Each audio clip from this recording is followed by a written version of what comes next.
It's time to review Astrobot. Let's just get right into it, shall we? We begin this review as we always do, at the end.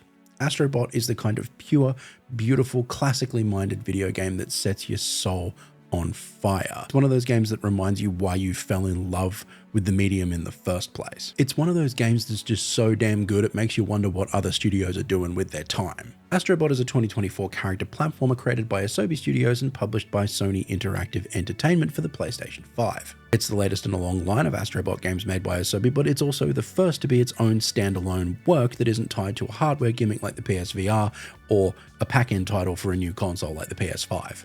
A quick trip to the Department of Backstory. For the last 15 or 20 years or so, the platformer genre has been more or less effectively dead, as player tastes changed and hardware evolved and video game publishers chased more and more trends. The humble platformer began to feel like it was a relic of a bygone era. In fact, across the last 20 years or so, there's really only been one major name in the game as far as platformers went, and that's Nintendo. In all that time, Nintendo has never stopped producing high-quality, innovative, creative 2D and 3D platformers under its Super Mario brand. Many have tried to emulate Nintendo's successes in this regard, and most of them have failed. They've failed because they haven't understood the essential truth of Nintendo's process. As most video game enjoyers will know, Nintendo began life in 1889 as a company making Hanafuda playing cards, which it would later parlay into a successful toy business. Even though it's been a video game giant for well over 40 years, Nintendo still fundamentally considers itself to be a toy company and the games that it produces as toys. Once you understand this, a lot of Nintendo's more curious design methodologies suddenly start to make a lot of sense. Like, what is a toy? It's something you play with. It's something that sparks joy or amusement just by interacting with it. The Super Mario games are filled with things to play with, from their levels to each game's varied mechanics and even Mario's own sense of locomotion. There's this incredibly toyetic feeling to the Super Mario series that few outside of Nintendo have ever been able to fully recapture,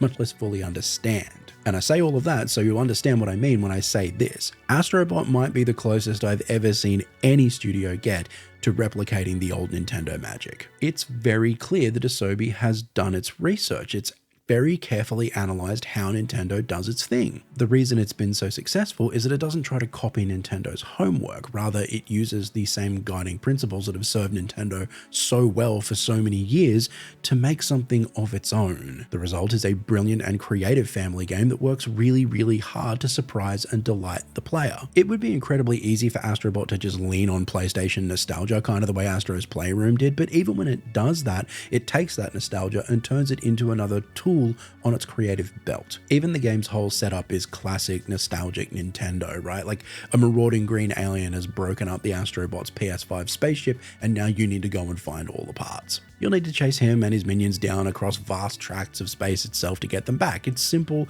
straightforward gear. It hands you your motivation and your goal in one go. Get to work. Astro's locomotion and moveset feel broadly unchanged from Playroom, which really already nailed down most of the fundamentals, but it's the power-ups that really elevate Astrobot to platforming greatness. Though the levels are quite short and linear, they're also remarkably different from one another. Each new level looks for new and very different ways to use the same pool of power-ups. It's also quite sensibly sized, without a lot of the bloat you'll find in a lot of other major AAA releases. The game world is broken up into 5 major galaxies, with each of those galaxies containing 5 or 6 levels of their own. Defeating each galaxy's final boss opens up a special level that is based around some specific PlayStation IP. Each galaxy also has a number of challenge-style levels. Some of these are pretty straightforward arena-style combat, while others are more Super Mario 3D Land-style platform challenges. And yeah, while the combat challenges were pretty straightforward and not all that difficult to beat, I found the latter challenges, the platforming challenges, really, really good. Some of them were particularly difficult, and it never punishes you for running them over and over and over, but like some of the best levels of Super Mario 3D Land, they will have you pulling your hair out. I liked it a lot. Beyond reaching the final flag at the end of each level, your goal within each stage is to find and collect all of the wayward Astrobots and uncover all of the hidden puzzle pieces in each level. Doing so populates a desert hub world where the PS5 ship has come to rest.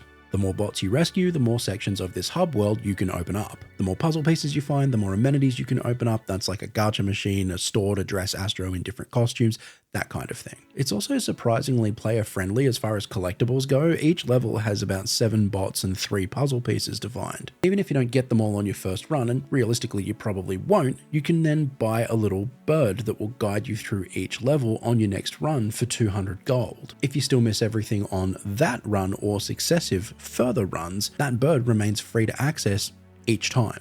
Of course, if you'd rather go hunting for the treasures yourself and not use a guide, essentially, you can just not buy the bird. You can just leave it. It's totally optional. I can give 20 examples of this. This is just the most obvious one. There's loads of this kind of thoughtful design sprinkled throughout the game. Another example, because Astrobot doesn't indulge in permanent unlocks or skill trees, there's no level gating any of the collectibles. Every collectible in every level is available to you right now. By simply being in the level, you already have everything you need. All you need to do is figure out how to reach each treasure. All right, let's wrap this review up. Astrobot is a proper video game. It is a beautifully made jolt of pure serotonin. It's an example of everything the video games industry has lost in its desire to chase trends, operate at an unsustainable scale, and lean on live service as a cheat code for generating infinite cash. That it arrives in the same week that Sony had to pull its brand new live service shooter Concord offline due to disastrously poor sales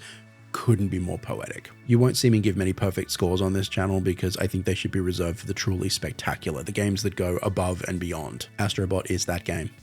It's 5 stars from me. Bravo, Asobi. Thank you for making this.